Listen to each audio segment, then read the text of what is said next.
Hello friends, welcome to home food zone. இன்றைக்கி இந்த வீடியோவில் ரொம்ப ஹெல்த்தியான நல்ல டிஃப்ரெண்ட்டான ஒரு பிரேக்ஃபாஸ்ட் ரெசிபி. நீங்கள் இதை ஸ்நாக்ஸாகவும் கொடுக்கலாம், எப்போ தோணுதோ நீங்கள் செஞ்சு கொடுக்கலாம். ரொம்ப ஹெல்த்தியாக சூப்பராக இருக்கும்.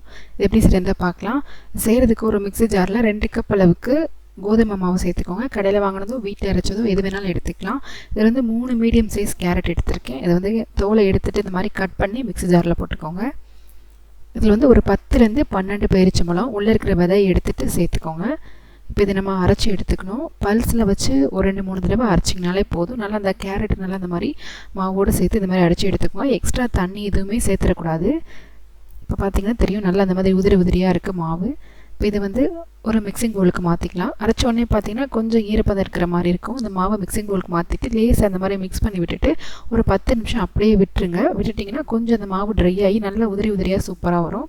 ஒரு 10 நிமிஷம் கழித்து நம்ம பார்க்கலாம். 10 நிமிஷம் கழித்து பார்த்தீங்கன்னா நல்லா இந்த மாதிரி மாவு வந்து ட்ரையாக சூப்பராக இருக்கும். இப்போ இது கூட வந்து ஒரு கேரட், நல்ல பெரிய கேரட்டை வந்து துருவி சேர்த்துக்கோங்க.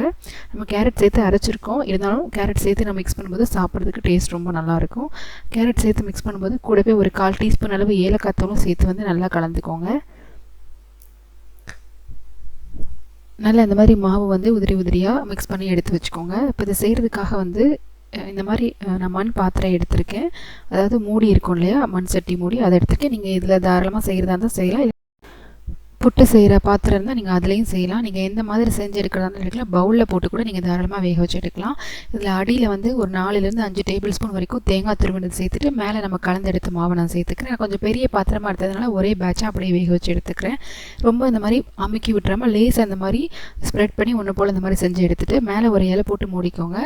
இப்போ இது இந்த மாதிரி திருப்பி ஒரு ஸ்டீமரில் மேலே வச்சு வேக வச்சுக்கணும். அடியில் தண்ணி ஊற்றி மேலே தட்டு ஸ்டீமரை வச்சுட்டு இந்த மாதிரி இந்த பவுலை நம்ம திருப்பி உள்ளே சேர்த்துட்டு இப்போ இதை மூடி வச்சு ஹை ஃப்ளேமில் ஒரு 5 நிமிஷம், லோ ஃப்ளேமில் ஒரு 5 நிமிஷம், மொத்தம் 10 நிமிஷம் வேக வச்சு எடுத்துக்கணும்.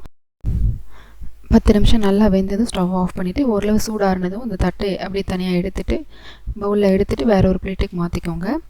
நல்லா சுட சுட சாப்பிட்றதுக்கு ரொம்பவே நல்லாயிருக்கும். நான் மொத்தமாக ஒரே பேட்சாக வேக வச்சதுனால 10 நிமிஷம் எடுத்திருக்கு. இதே நீங்கள் சின்ன சின்ன கப்பில் போட்டு வேக வச்சிங்க அப்படின்னா அதுக்கேற்ற மாதிரி ஒரு 7-8 நிமிஷம் வெந்தாலே போதும். டைம் பார்த்து நீங்கள் எடுத்துக்கோங்க.